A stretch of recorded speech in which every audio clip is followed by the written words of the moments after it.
Okay, I'm going to walk you through some of the wave graphs that we're going to be using to understand wave properties. So the first one here, if we click on it, it brings us to Physics Aviary. Please make sure you are entering your name in there, first or last. That way I know it's you and you're not just, you know, sharing or cheating or anything like that. Okay. So waves are important to understand. Hopefully some of this will be review from any math courses if you ever dealt with sine waves or cosine waves. Most of the, not most, all of the concepts are the same. We just kind of apply them to physics properties. All right, and so in this first wave, we've got a vertical position in centimeters and horizontal position in meters.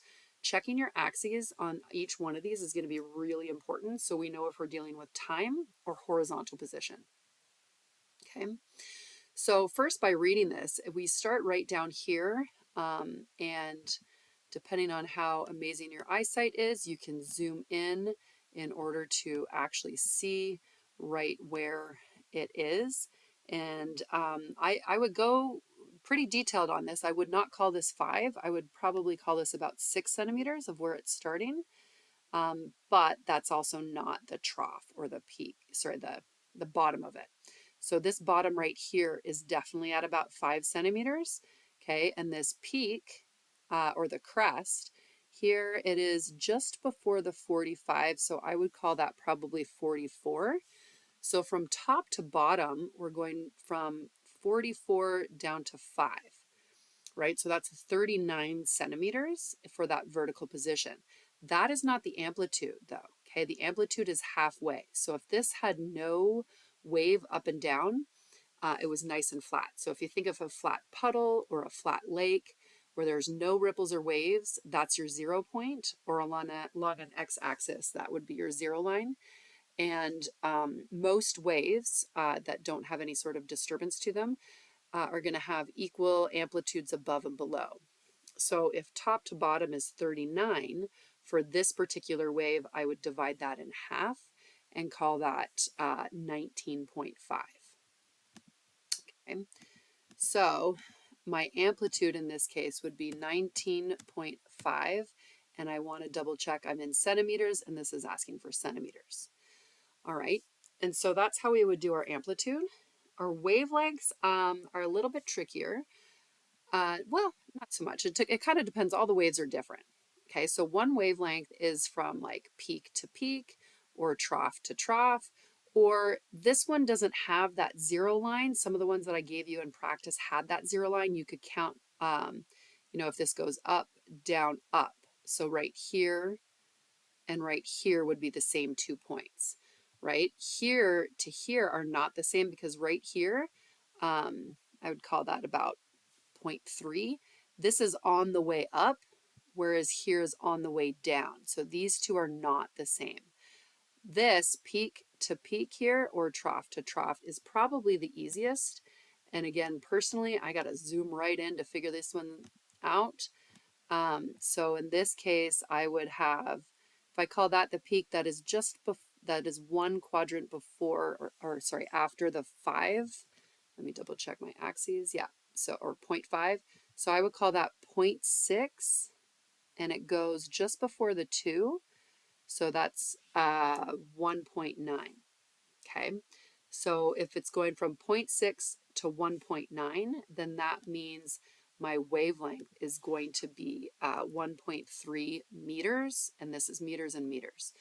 Now, if I really wanted to, I can double check another spot. Let's say right here, I'm at about 3.9, and I'm going to about 5.2.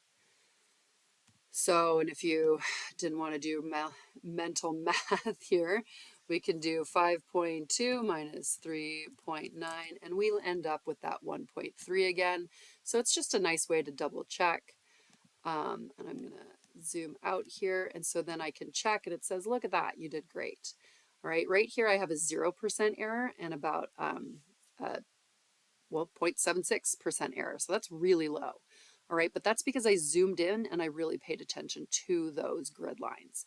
I believe it accepts it within 3 to 5%, But if you don't get this perfect, I will look at that percentage. So I'm going to look for your name, and I'm going to look if this is green, then that means it accepted your answer. If this is red, I'm going to look here and see, okay, were you 5.1% off or were you 25% off? That's a huge difference. All right. Because obviously if we start over again, it's going to give us a brand new graph again. Okay, so now I would have to do those things over again. All right, so that is the first one. When you go down to the second wave property, here, once again, put your name in each time. We're pretty much doing the same thing for amplitude. Okay, so amplitude, I would go to the very bottom and the very top, figure out that distance, and then divide by 2. All right, but now let's look at period and frequency. Okay, period and frequency are opposites of each other, so if you know one, you inverse it to get the other. However, to get them in the first place, we have to understand their definition. So the definition of period is how many seconds per cycle. Okay, if you think about like an orbital period, the Earth's orbital period, how many times does it take to go around once? The sun, once. It's 365.25. That's why we have leap year days. Okay, or the Earth rotational period is 24 hours for one rotation. So period is always for one cycle. Okay. Um, and then frequency is how many cycles per 1 second. All right, so that's why frequency is a little bit easier to use because we don't have to wait for a whole entire cycle to go by. And so that's where we do frequency, like radio frequencies, you tune into receive a specific frequency. Things like, there's all kinds of implications in the medical world in terms of your frequencies as well, too. So it is the cycles per 1 second. Okay. However, frequency is kind of tough. Like here's my 1 second. Okay. How many cycles is that? How many waves happened there? I have no idea. Okay. But I do know if I start up here and I go, that's one wave. Okay. So I can find the time right here at the top and the time right here at the bottom. And that's how many seconds per 1 cycle. That would be my period. And then if I inverse that, I can get my frequency. Or I know that I have 8 cycles here, so I know I'm starting at the bottom, so I'm going up. So that's 1, 2, and that's like 2 3/4. So that's kind of a tough one to estimate. So I would probably go based on 1 cycle. Okay, so once again, I'm going to zoom in to make some good measurements here. And if I'm starting that peak, it's not like a perfect peak, but that's about 1 point, this is 5, 6, 7. I'm going to call that 1.8. And it's going to about 4.7. Okay, so again, we could take a look here and we could do 4.7 minus 1.8, and I have about 2.9 seconds per cycle. And that's where you just really need to memorize the definitions of seconds per cycle versus cycles per second. So, and I totally just forgot what it said. Hang on. Whoops. 1.7 minus, sorry, 4.7 minus 0.8. Was that it? 2.9. Should have remembered that. Sorry. 2.9. And then what I can do is just do 1 divided by 2.9 in order to get 0.3, we'll call that 0.34. Now, this, I don't know if it's better to do more or less significant figures. Amplitude here, I didn't measure that, but you know how to do that. So I'm just going to check that and note it. Obviously it's error because I got this one wrong, but notice my period is actually dead on. I put 0.34. The actual is 0.3. I'm only 1% off. That's perfect. Okay, obviously it's wrong because I didn't do that. And so that's why if I see a red, sorry, try again, I will actually look at your percent errors to see how far off you are. Okay. Hopefully that helps with how to figure out period, frequency, amplitude, and wavelength. Okay. Now, also remember that, where did we go here? Right here.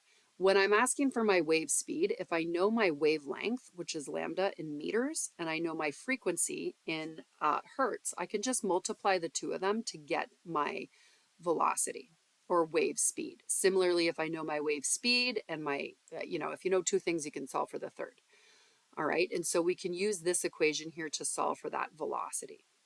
So when we go back to number 3, this is graph number 3. I do know a lot of people had some issues with this one. However, I think one of the biggest issues is this click graph to switch. All right, because right now I'm given my vertical position. Let me zoom out here. There we go. I'm given my vertical position and I'm given, well, I just clicked to switch. So I'm given my vertical position and time, but if I click, I'm giving vertical position and horizontal position. All right, so in this graph, I can get my amplitude and wavelength just like we did in graph 1. Okay, so you find the bottom and the top, figure out the total distance, and then half it to get your amplitude. Wavelength, I would pick 2 repeating points, top to top or bottom to bottom, and get that wavelength in meters. Okay, and it's in centimeters and meters. I don't have to worry about converting.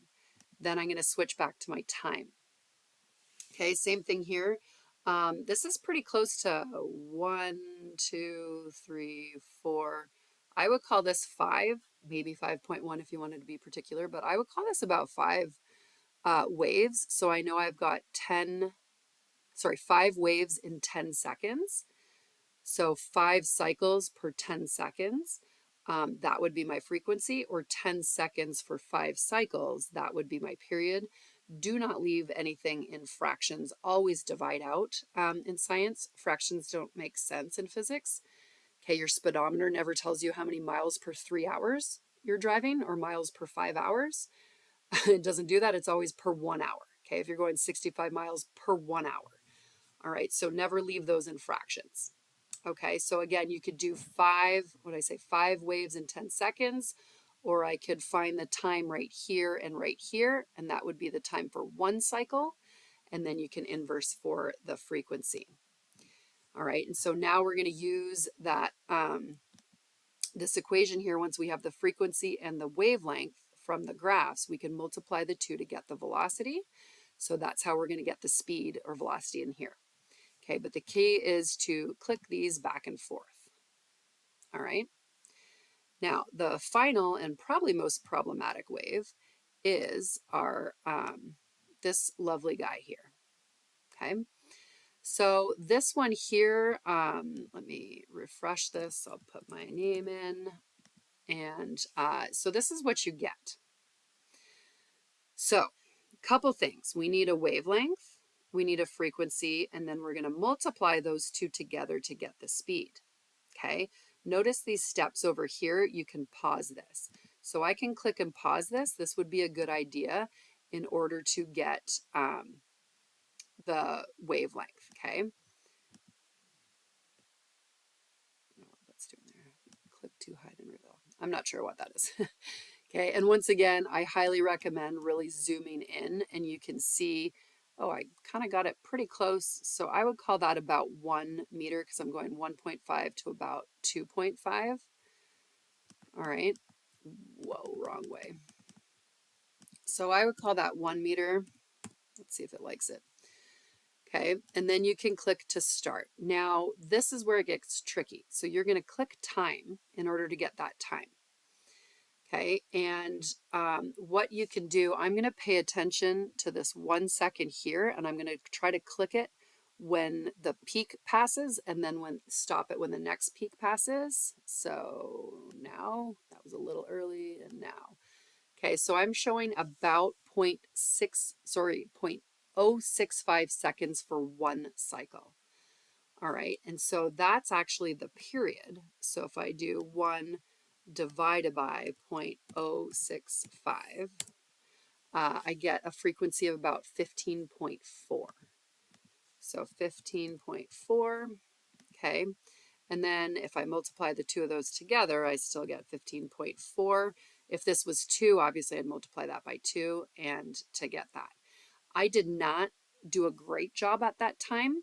If you're concerned about it and don't want to have to start all over again, I would maybe try again.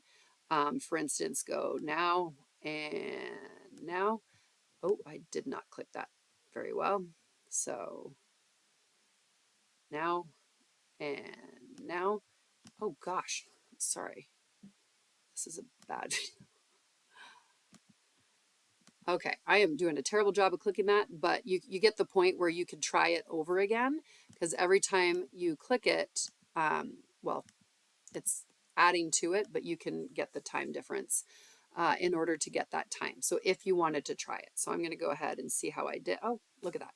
It did pretty well. So I put 1, it said 1.03. That's 3 millimeters off. So that is, as I said, it's less than 3%, less than 3%, and less than 1%. So that's great. And again, if you got like 5% and then the rest were good, go ahead and submit that. Sometimes it's really picky on the like how detailed you are, and sometimes it kind of rounds it like it did in the last one. Okay. I hope that helps with those calculations as well as this assignment, and reach out if you need any help.